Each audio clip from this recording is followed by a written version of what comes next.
600 ans environ. En réalité, à l'intérieur, on trouve encore le rempart empilé il y a 1300 ans environ.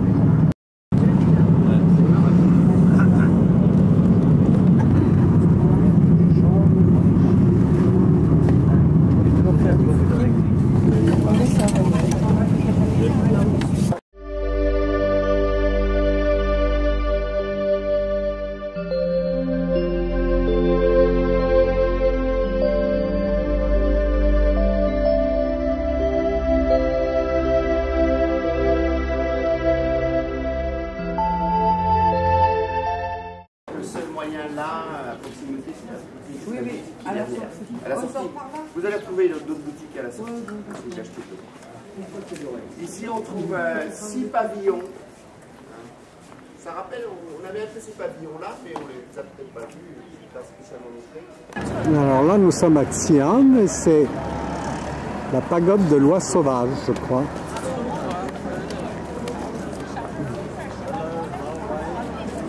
Qui était un petit peu penché parce qu'il y a eu des tremblements de terre.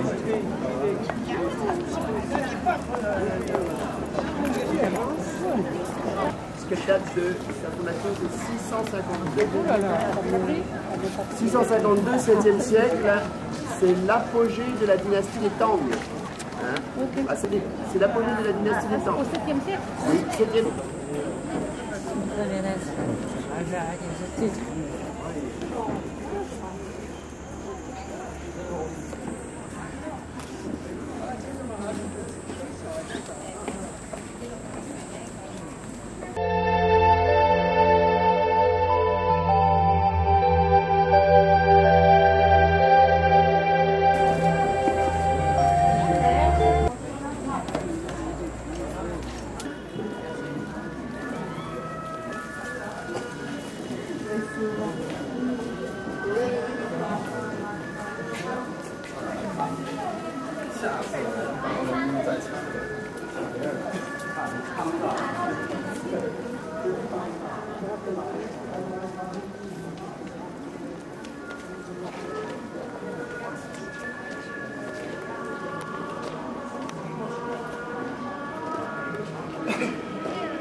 On se trouve dans les fouilles de Shichi Huangdi, la tombe de Shichi Huangdi, l'empereur unificateur de la Chine.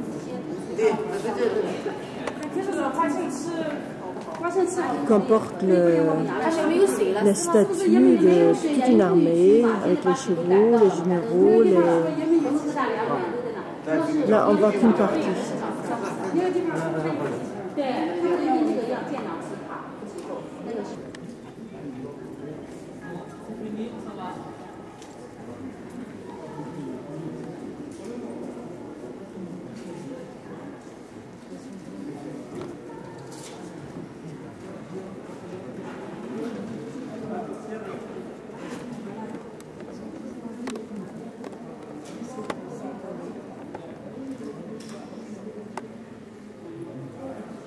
Je vais voir si j'ai des visages intéressants avec des détails. Chaque figure est différente.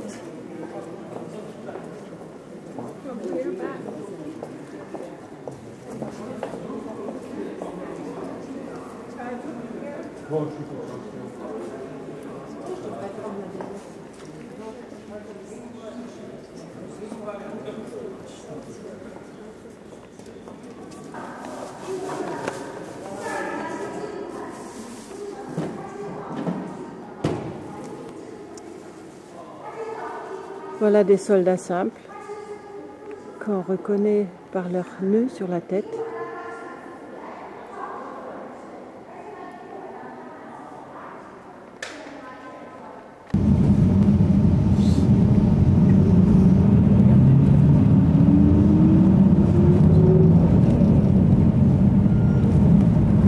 Le temple de la cloche Je ne parle pas des Chinois on va dire intellectuels hein, qui peuvent se déplacer à l'étranger, mais les Chinois, on va dire commerçants de niveau de culture moyenne qui viennent en France. C'est ça la Gravox.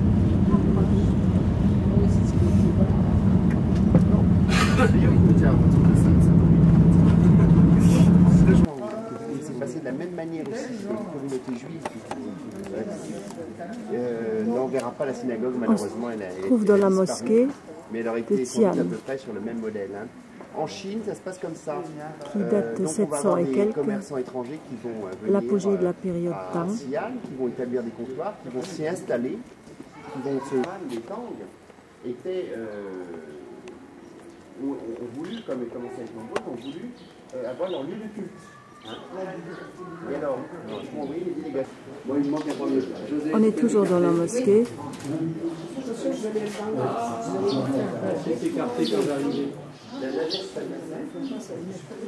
On s'approche du sanctuaire. C'est construit selon les plans chinois traditionnels. Une porte d'entrée. On entre dans une cour bordée de pavillons. Et on traverse d'autres portiques bordées de pavillons. Et au fond, le sanctuaire. Il y a les taux du tambour et de la cloche. De la brique ciselée sur un mur.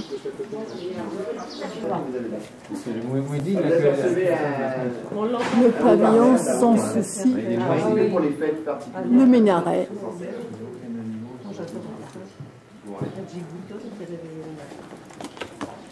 Voilà, j'ai dépassé le minaret et une autre cour qui donne sur un autre portique.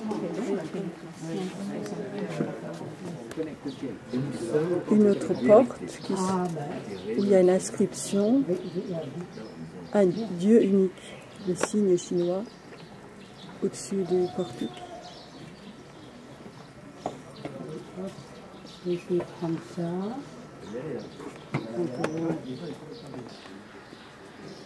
On arrive à un autre pavillon. Leur religion actuellement. Le voile est réapparu récemment.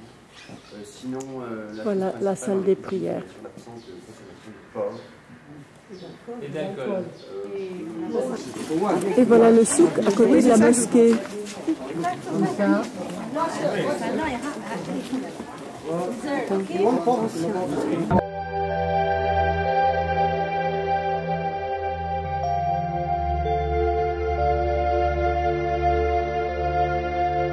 À chaque fois, vous aurez ce système. Hein.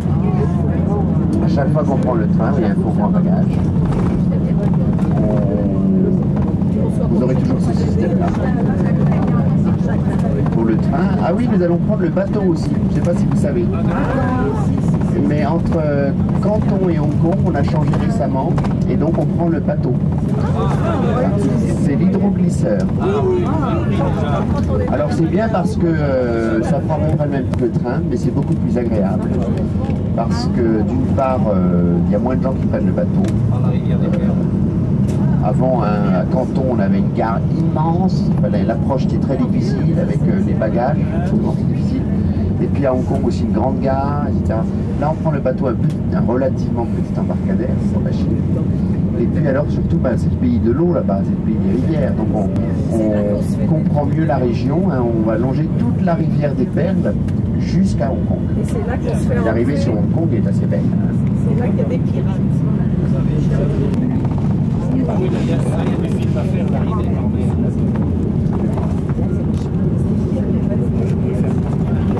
Qui sont revenus.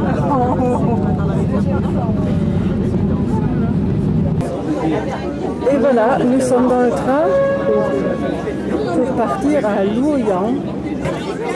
Donc on va y arriver ce soir à 10h. C'est un train à siège dur, enfin des couchettes.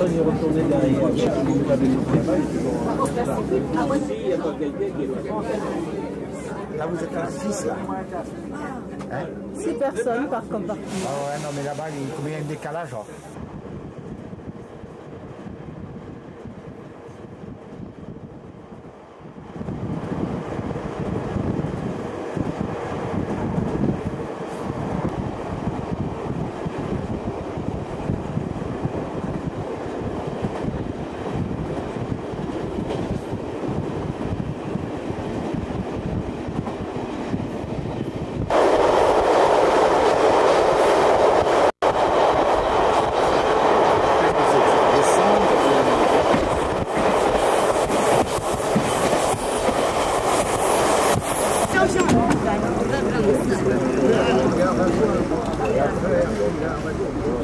On est ravitaillé.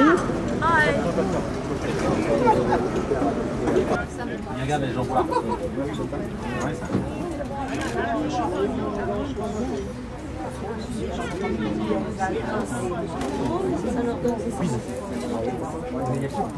Coucou Daniel.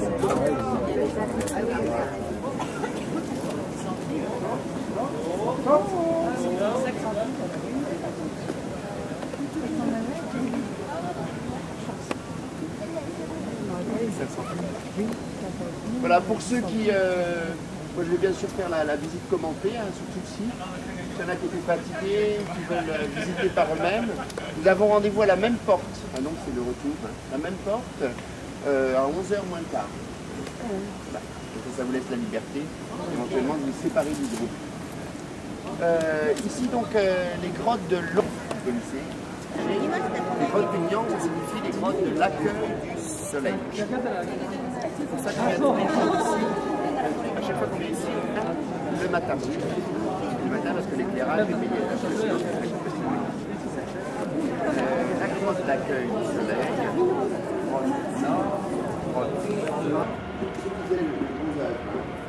Donc, dégagez un peu de là. Dégagez les blocs. Et puis ensuite, il y avait une deuxième classe. Je sais pas où. Pourquoi je te pose la question?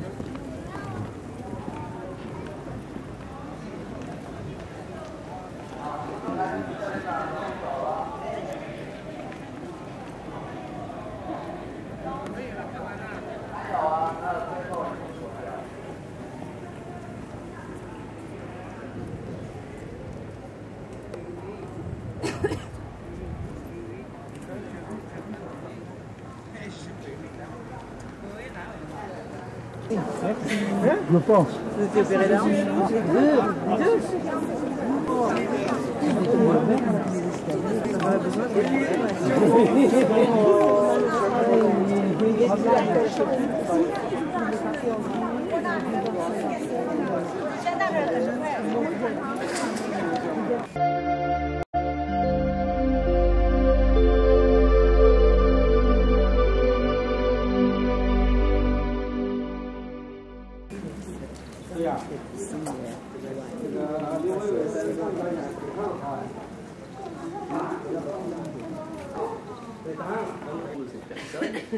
Et un caractère que vous connaissez déjà.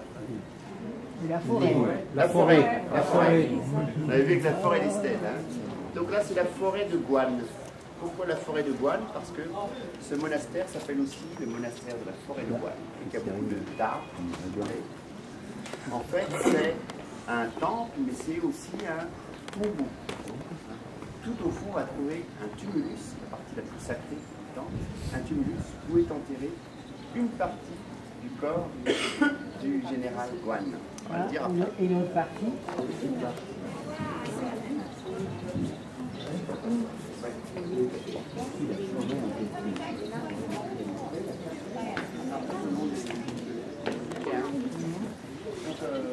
Comme dans les autres temps, monastères, hein, sauf la mosquée qu'on a vue hier, toujours une orientation nord-sud. Que les empereurs, hein, à chaque fois qu'un empereur ou un très haut fonctionnaire passait dans la région, il venait lui aussi faire des offrandes, rendre hommage au général Guan. Hein. Seulement. Chose étrange, au cours des âges, il va devenir une sorte de divinité protectrice. D'abord, même dans les formes du bouddhisme, on écrit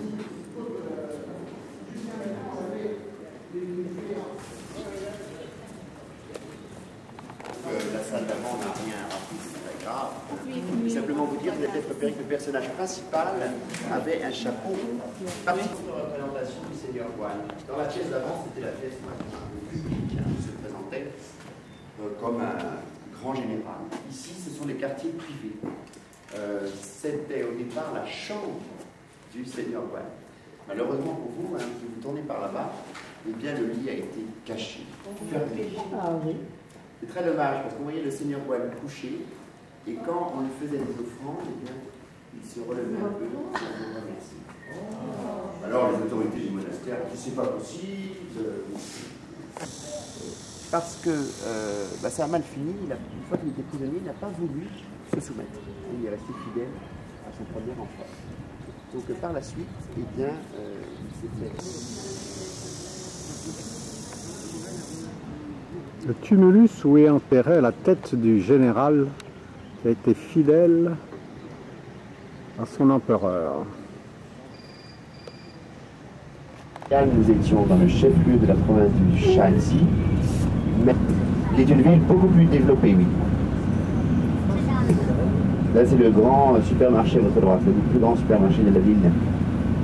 Mais le gouvernement de la ville, ça équivaut à une mairie alors? Oui, oui, la municipalité. Hein.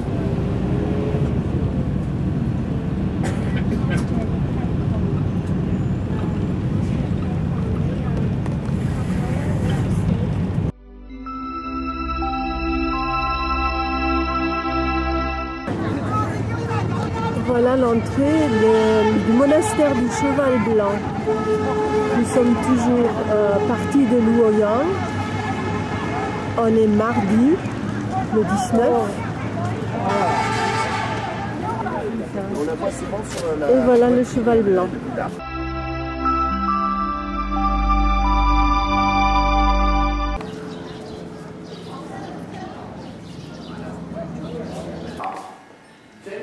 Voilà un des 4 gardiens qui entoure l'hôtel qui date du 18e. Le rouge exprime la colère ici. Et le deuxième.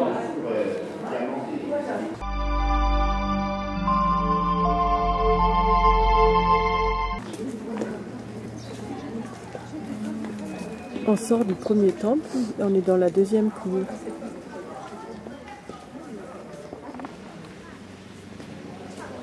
On est par ici. passé par cette porte ronde. Ça aurait été mieux.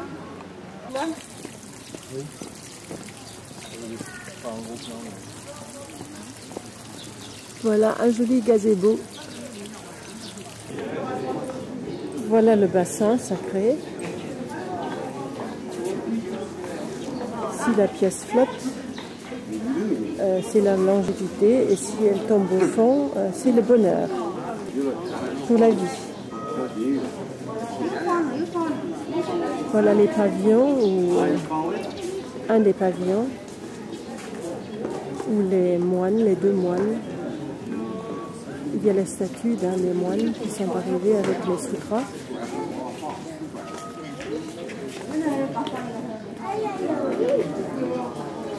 Et voilà la bibliothèque. L'entrée de la bibliothèque, où on gardait les 48 chapitres des sutras. Sur le fleuve jaune, on voit